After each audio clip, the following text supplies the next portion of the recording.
Welcome to today's Explainer. We're jumping right into an absolutely fascinating journey to discover the very origins of the modern football we see today. If you've ever marveled at the sheer beauty of the sport at its absolute highest level, you've probably wondered, where did those tactical ideas actually come from? Okay, let's dive into this.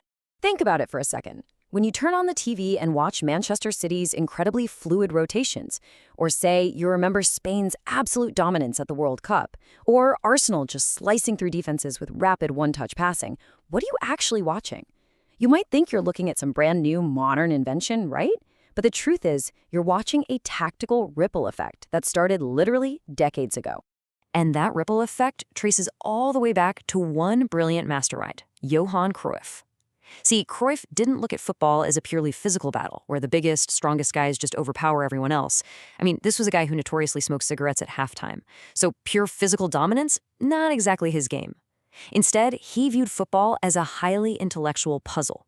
To him, it was entirely a game of space, geometry, and pure intelligence. Section 1. The Total Football Revolution. To really wrap our heads around this philosophy, we've got to head back to the 1970s, looking at Ajax and the Dutch national team. They introduced a concept called total football. Built by coach Rinus Michels and brought to life on the pitch by Cruyff, it was this bold, incredibly fluid tactical system. Imagine a game where no outfield player is locked into a single job. A defender can suddenly sprint forward to attack, and a striker can seamlessly drop back to cover. The shape of the team never disappeared. It just constantly reshaped itself. It was all about reading space rather than just memorizing a spot on the field. Contrast that with the 1960s. Back then, most teams played in strict, rigid lanes. Defenders defended, strikers attacked. It was highly predictable. But then came the 70s. During the 1974 World Cup, the Netherlands basically introduced the globe to organized freedom. Opponents weren't facing a formation anymore. They were literally chasing shadows. It was during this very tournament that Cruyff unveiled the famous Cruyff turn. He flicked a cross, dragged the ball behind his leg, and just spun away. The defender he tricked, Jan Olsen, later said he completely didn't understand what happened. It was a move so totally unpredictable, it mesmerized the world and perfectly captured this fluid, new style. And this brilliantly illustrates the devastating geometry behind the magic. The secret weapon wasn't just flashy dribbling, it was the total manipulation of space. The rules were actually pretty simple.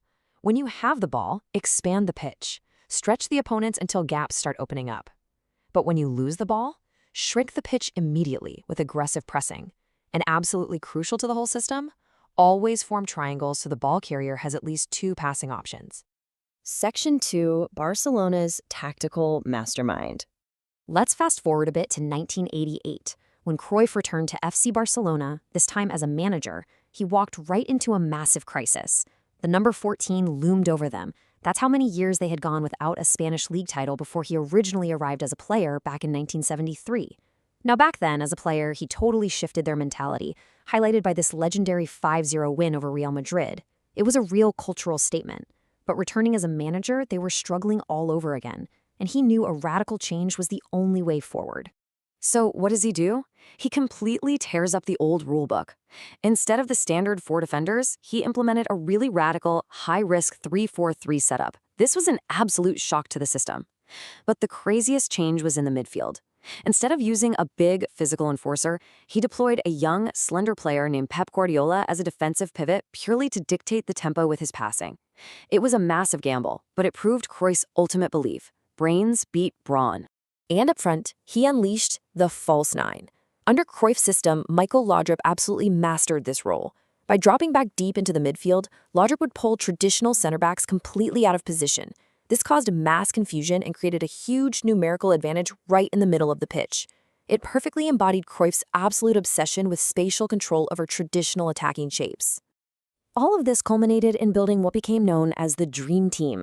In 1992, they finally reached the European Cup final at Wembley. Right before kickoff, facing immense pressure to win the club's first ever European Cup, Cruyff gave his players a fearless forward instruction.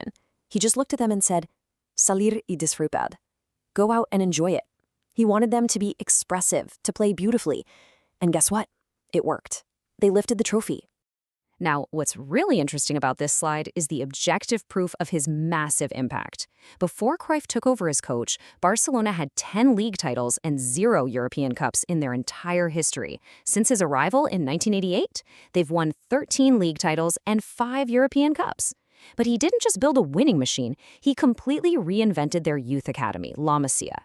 He insisted they focus on technique and intelligence over physical size, a decision that would literally change the sport forever.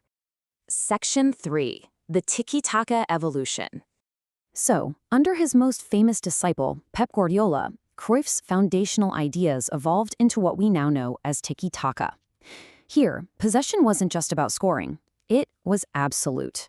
Keeping the ball became both a defensive shield and a psychological weapon designed to physically exhaust opponents. The whole system relied on the exact geometric triangles Cruyff preached, but combined with a fierce new rule: immediate, relentless pressing within 6 seconds of losing the ball. Now, how do you actually train players to think that fast? Through the La Masia Rondo. It's a deceptively simple drill. You pass the ball under pressure, immediately move to create a new angle, and receive it again.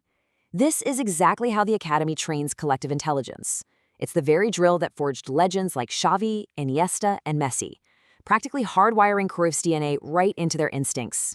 Section 4. Pragmatism strikes back. But, the march of total football wasn't without its detractors. Not everyone bought into this beautiful idealism. In fact, while Cruyff insisted on a 3-forward attacking system no matter what, his old mentor, Rinus Michels, took a surprisingly different path. By 1988, facing really tough defensive teams, Michels actually abandoned the total football he helps create. He opted for a gritty, fortified 4-4-2 setup to try and win the European Championship with the Dutch national team. Michels made his stance crystal clear, saying, "What we need today are football soldiers, players who can suffer and battle." Football soldiers. Think about the massive irony there, coming from the guy who helped invent a system for pure artists. And Michels' greatest international success didn't come from beautiful, fluid positioning. It came from sheer willpower, a bit of luck, and the raw individual brilliance of players like Marco van Basten and Ruud Gullit. It was a dirty, hard-fought victory, far, far removed from Cruyff's artistic vision.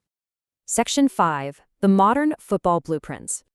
Let's move to and see how this builds into the present day, to see who ultimately won this philosophical war for the soul of modern football. Tracing the lineage from the 1970s origins with Ajax down to today, the answer is pretty clear. Look at the absolute best teams in the world right now. Manchester City, Arsenal, Bayern Munich. They are all possession dominant. They all use high pressing. They all rely heavily on positional play and building out from the back. Cruyff's DNA now undeniably runs through the entire global sport. Johan Cruyff actually perfectly summarized his own legacy before he passed. He said, "Winning is an important thing, but to have your own style, to have people copy you, to admire you, that is the greatest gift." And really, that was Cruyff's ultimate victory. He didn't just win trophies, he fundamentally changed how the whole world perceives and plays the game, leaving behind this permanent legacy of beauty and intelligence. Which leaves us with a final, fascinating question. When you sit down to watch your favorite team play this weekend, whose ideas are you really watching? Thank you so much for joining me on this explainer. Keep learning, stay curious, and next time you tune into a match, look just a little bit closer at the pitch. You might just see Johan Cruyff's invisible triangles moving right before your eyes.